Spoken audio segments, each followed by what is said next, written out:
Seconds after takeoff from Washington, D.C., the pilots of a 737 struggled desperately to keep their plane in the air. 79 lives hang in the balance as their aircraft begins to slip towards the icy waters of the Potomac River. How did they get into this situation in the first place? And do they have any chance of making it out? This is the story of Air Florida Flight 90.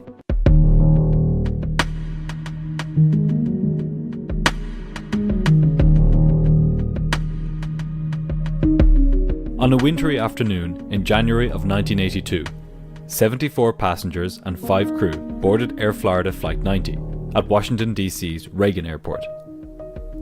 They had no idea as they boarded their Boeing 737 bound for Fort Lauderdale in Florida that their flight would become a cautionary tale against the dangers of flying in cold weather. A massive snowstorm was wreaking havoc for air travellers across the eastern half of the United States. Heavy snow and freezing conditions had led to lengthy delays and even airport closures. And Washington Reagan Airport, also known as National Airport, was no different. As the passengers boarded, the airport had closed for snow clearing operations. While not unusual for Washington, D.C. in the winter, this weather was new to the pilots. Florida isn't called the Sunshine State for nothing, and both pilots were far more accustomed to flying in its balmier climate. In command of the flight was 34-year-old Captain Larry Wheaton. Described by friends and colleagues as a quiet person, he was an experienced pilot, with over 8,000 total flying hours. However, he had only recently transitioned to flying jets, when he joined Air Florida 2 years previously. As with the passengers boarding Flight 90 that afternoon, they could not have known that they were entrusting their lives with a man who had a rather checkered flying record.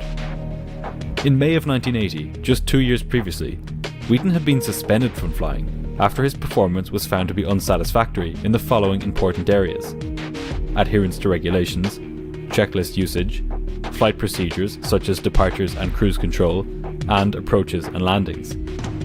That's a lot of areas to be deficient in. Pilots are tested regularly throughout their careers, and they don't all pass with flying colours, but to fail so badly that you're suspended is out of the ordinary. Wheaton resumed flying after passing a retest in August of 1980, but this wasn't the end of his troubles. Less than a year later, and less than a year before taking the controls of Flight 90, he received the grade unsatisfactory on a proficiency check at the airline, when he showed inadequate knowledge of memory items, aircraft systems, and aircraft limitations. He was rechecked 3 days later, when he passed. The relevance of this training background will become all too clear when we take a look at how the flight progressed in a moment. The first officer, by comparison, was by all accounts an excellent pilot. He was 31-year-old Roger Pettit. Pettit had accumulated nearly 3,500 flying hours in total, many of which were gained flying F-15s in the Air Force. Like the captain, he was relatively inexperienced flying passenger aircraft, with just under 1,000 hours flying the 737. He was described by friends and colleagues as a witty, bright and outgoing individual who had, quote, an excellent command of the physical and mental skill in aircraft piloting. Skilled though he was, Pettit shared the captain's inexperience in cold weather operations. In fact, he had flown just 2 flights in conditions similar to those on this day, while the captain had flown just 8. This lack of experience would play a decisive role in the events which we're about to see. The aircraft they were flying was a 12-year-old Boeing 737-200. While now an antiquated aircraft, with fewer than 50 still flying in the world as of 2023, the 737-200 was a staple of airline fleets in the US throughout the 1980s and 90s. It was a sturdy and capable aircraft, which was more than able for the weather it would encounter on this day. As the passengers settled in for the 2.5-hour flight to Florida, they were anxious to get going.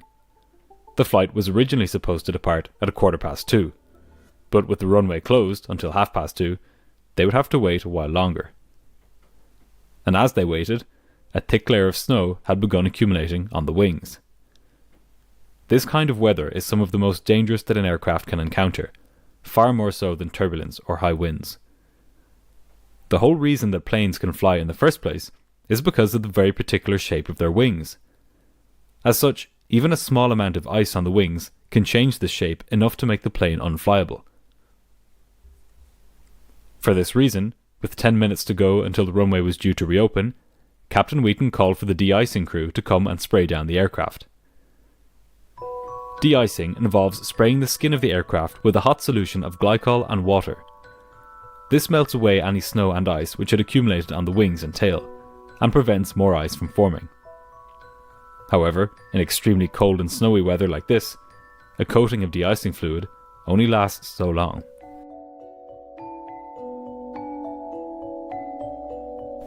The de-icing crew came to the aircraft and began spraying it down. But before they could get far, the pilots got the news that the airport would not in fact be reopening at 2:30. Captain Wheaton told the de-icing crew to stop spraying the aircraft, as he wanted to de-ice the plane closer to takeoff, so that there would be less time for ice to accumulate on the wings. This was a prudent move, but its effect would be short-lived. The captain would soon make some decisions which would nullify the benefits of de-icing. As the crew waited for their new departure time, above them, dozens of aircraft were in holding patterns, waiting for the airport to reopen. There was now a traffic jam both in the air and on the ground, with scores of planes waiting to take off and land. And it was only getting worse. The pressures that this would create would end up adding to Flight 90's problems a few minutes from now. At 2:45 that afternoon, the captain asked for the plane to be de-iced again, and another hot coating of de-icing fluid was applied. A few minutes later, the airport reopened, and Flight 90 received clearance to push back from the gate. The clock was now ticking. With every minute that passed, the de-icing fluid became less effective, as more snow built up on the wings. But, as is often the case in aviation, it's not the hazards alone that put the aircraft in danger, but the pilot's response to them. When the tug arrived at the aircraft and began trying to push it back, its wheels couldn't get any traction in the snow. Then Captain Wheaton had an idea.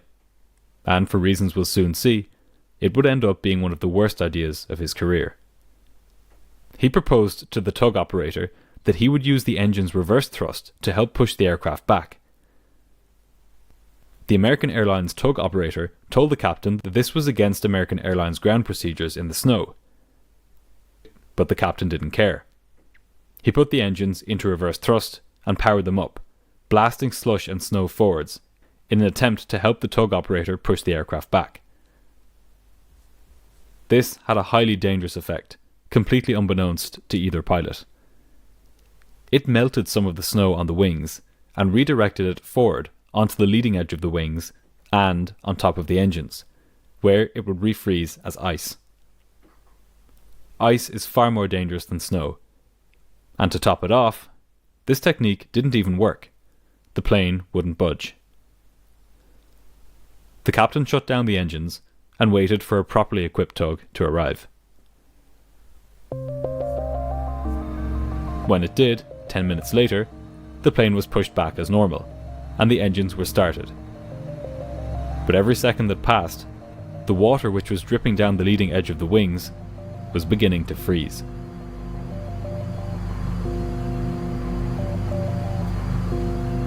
The pilots were eager to get moving towards the runway. A queue of aircraft was now forming, with Flight 90 11th in line for takeoff. Wheaton and Pettit rushed through the after-start checklist, with the first officer calling out the items and the captain checking that the switches were in the right positions. This is where the pilots made their next mistake. One of the checklist items involved the engine anti-ice system. When it's turned on, hot air is redirected around different parts of the engine, preventing ice from building up inside it. It's a crucial step in the checklist during winter operations like this. However, the pilots were so used to flying in warmer weather that when the first officer said anti-ice, the captain reflexively said off.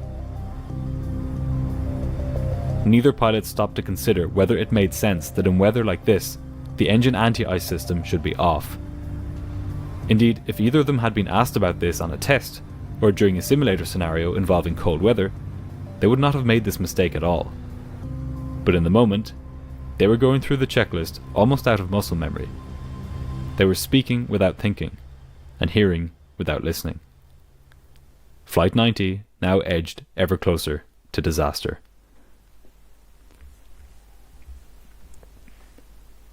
The pilots received taxi instructions from air traffic control and began inching towards the runway in the heavy snow. Despite the danger, the atmosphere on board was light-hearted as the plane taxied out. One of the flight attendants called up the cockpit on the intercom, saying, "I love it out here," and marvelled at the tyre tracks in the snow. The pilots and flight attendants chatted excitedly for a few minutes as the plane crawled forwards in the snow. None of them had seen weather like this before. As the snow continued to fall, the pilots began to get antsy about the danger of icing on the wings. First Officer Pettit commented that it had been a while since they had been de-iced. In fact, at this point, it had been almost an hour since they had been de-iced. And as each minute passed, more snow built up on the wings. But the pilots were in a bind. They were in the middle of a queue of aircraft waiting for their turn to take off. If they left the queue to go back and de-ice, they would lose their place in the line and have to spend the same amount of time queuing again, meaning that the same amount of snow would build up anyway. From where they stood, there wasn't much they could do.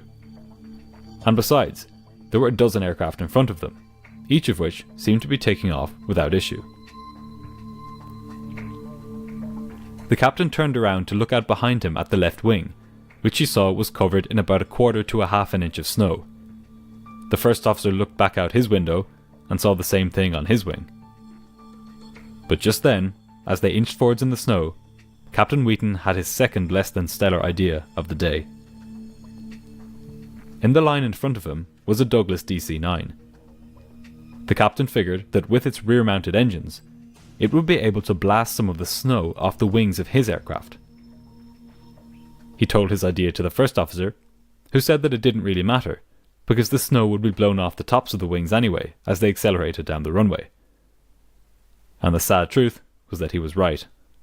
There was no need for the pilots to use the exhaust of the aircraft in front of them to blow snow off their wings. In fact, doing this was expressly against the winter operations procedures they had been taught. Nonetheless, the captain began turning his aircraft so that the jet blast from the plane in front would blow over his wing. And then he turned it the other way, so that he could get the first officer's wing. This had a deadly effect. The snow on the wings melted and streamed backwards as water. Only now, it began to freeze and turn into ice. During takeoff, snow tends to blow off aircraft wings due to the high speed of the air rushing by. However, ice stays attached and critically disrupts the airflow over the wings. This is exactly why getting too close to an aircraft in front was prohibited during snowy conditions. But the captain either forgot this, owing to his lack of winter flying experience, or he chose to ignore it. As dangerous a blunder as this was, though, it alone would not doom Flight 90. In fact, if it was the only mistake the pilots had made, they would not be in any great danger. As it turned out, it was a mistake they had made back at the gate, which would now come back to haunt them. First Officer Pettit noticed that the engine instruments for the left and right engines were showing different readings. For some reason, the EPR, or engine pressure ratio, on the right engine was lower than that of the left engine. The EPR is the ratio between the air pressure at the front of the engine and the air pressure at the back of the engine. It's how pilots measure the thrust output of their engines, because when they're at high power, the air in front of the engine is at low pressure because it's being sucked into the engine, and the air at the back of the engine is at a comparatively higher pressure because it's just being compressed by the engine and blasted out. In other words, when the engine is working at high power, the engine pressure ratio, the difference in pressure between the front and the back of the engine, is greater than when it's at lower power. The first officer figured that the lower EPR reading on the right engine was probably a result of the air from the plane's engine in front of him getting pushed into that engine, raising the pressure at the front of the engine while the pressure at the back remained the same, therefore lowering the ratio of the pressure at the front and at the back. This was a rational explanation, but in reality, this low reading was a sign of a much more serious problem, one which would put the lives of everybody on board in grave danger. The actual reason for the lower EPR reading on the right engine was that water which had been blown forwards by the pilot's use of the reverse thrust earlier had now frozen on top of the sensor in the front of the engine, causing the false readings. Right now, it was only affecting one engine, but before long, both engine instruments would show falsely high readings. If you think about it for a second, you'll see why falsely high readings can be treacherous on takeoff. If the pilots had simply turned the engine anti-ice system on at this point, this ice would have melted right off the sensor, and the normal readings would have returned. But the pilots simply never thought to do this. They had already completed the checklist, and they weren't about to return to it. As blasé as the pilots seemed to be about the weather, they were in fact quite aware of the dangers of icing. First Officer Pettit lamented the long waiting time for takeoff, and said that in these conditions, de-icing just gave them a false sense of security. This is a loose battery on trying to de-ice thing. That gives you a false feeling of security, that's all it is.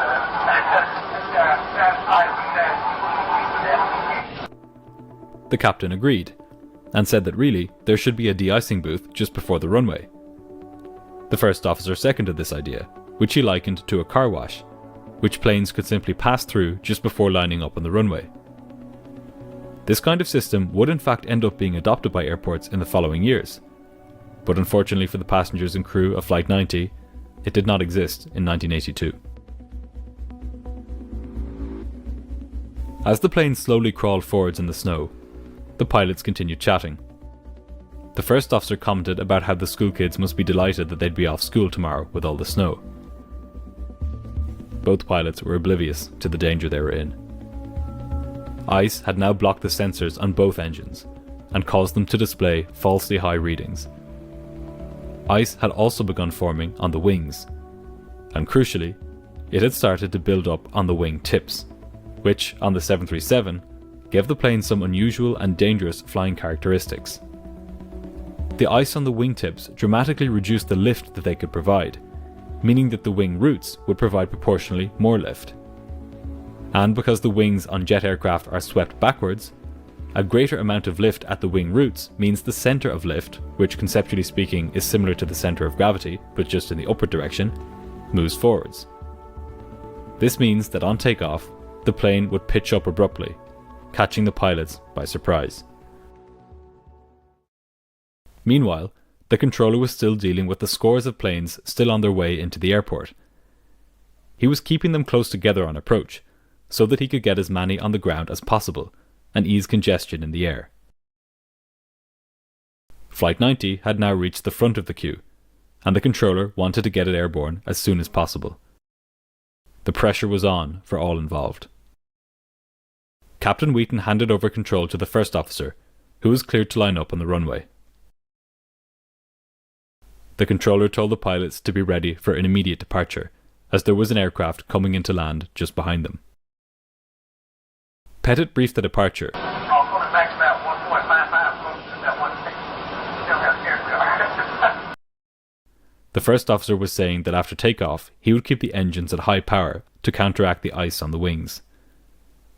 The pilots were fully aware that the ice made things riskier, but they had no idea quite how bad it was.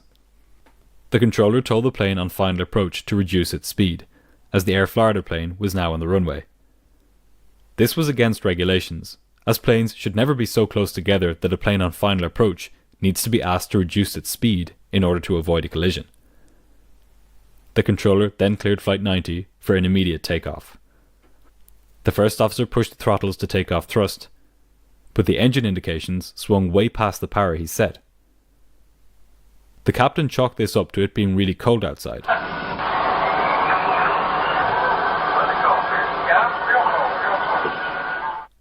What the crew didn't realise was that the cold air had very little to do with the erratic readings. They were in fact caused by ice on the engine inlet pressure sensors. The first officer pulled the thrust levers back so that the engine instruments displayed the usual takeoff power setting, not realizing that in reality, he was now setting the levers at well below the thrust he needed. As the plane began accelerating slowly, Pettit realized that something was wrong.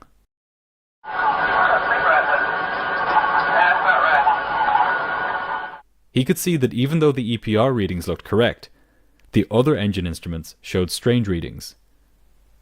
But the captain disagreed.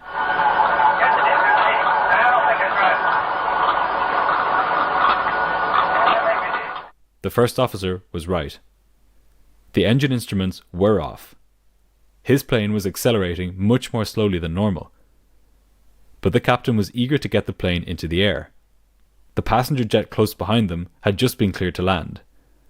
In fact, because of the controller's illegal clearances, it was already on the runway, bearing down on the pilots from behind. The pilots knew that if they aborted the takeoff because of the strange readings, the fast-moving jet behind them could collide with them, spelling disaster. But to the first officer, taking off seemed just as risky. The captain called out 120 knots, indicating that the plane was almost at the point of no return. Again, the first officer was hesitant. If it was up to him, he would probably have aborted the takeoff, just like other crews in similar positions had done before. But in 1982, only the captain could call for an aborted takeoff, and the captain of Flight 90 was hell-bent on getting airborne. Finally, after a much longer takeoff run than normal, the plane reached rotation speed. The first officer pulled back on the control column, and the plane rapidly pitched up due to the accumulation of ice on the leading edge of the wings. This rapid lurch meant that the oncoming air was now hitting the underside of the aircraft. The pilots' stick shakers began vibrating their control columns violently, indicating that they were close to an aerodynamic stall and could fall out of the sky. The captain urged the first officer to push the nose down to gain speed.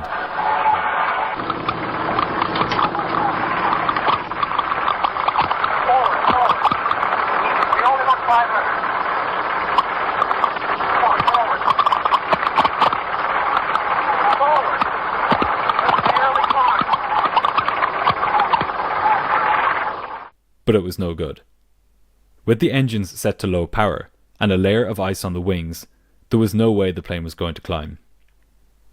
It just about struggled up to 350 feet and then began slipping back down towards the icy waters of the Potomac River. The first officer tried desperately to keep the plane in the air, pitching down only as much as he needed to maintain speed, and finally slamming the thrust levers to maximum power. But it was too late.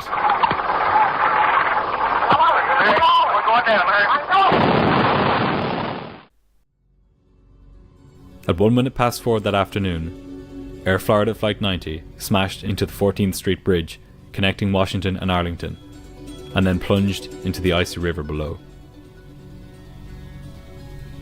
In the minutes after the crash, just 6 survivors were found floating in the river. In the end, 5 of them were rescued alive. In all, 74 passengers and crew were killed, as well as 4 drivers on the bridge. The investigation carried out by the US National Transportation Safety Board found that ultimately, the crash of Flight 90 was a result of industry-wide problems in how icing conditions were dealt with, and a severe lack of winter weather training and experience on the part of the pilots. It also criticised Captain Wheaton specifically for making unprofessional decisions which ended up leading to the crash, including his use of reverse thrust at the gate, his failure to ensure that the engine anti-ice had been turned on, and ultimately, his decision not to abort the takeoff. It also criticised Air Florida for promoting him to captain and keeping him there, despite his failing to pass multiple proficiency checks. As a direct result of this crash, pilots nowadays receive far more extensive training on the dangers of icing. Many airports now have de-icing booths placed much closer to the runway, and de-icing fluids have been developed which are significantly more effective at preventing ice buildup. The attitude to cold weather operations has also changed dramatically within the airline industry. There is now a widespread healthy respect among both pilots and airport authorities for the threat that ice can pose to aircraft.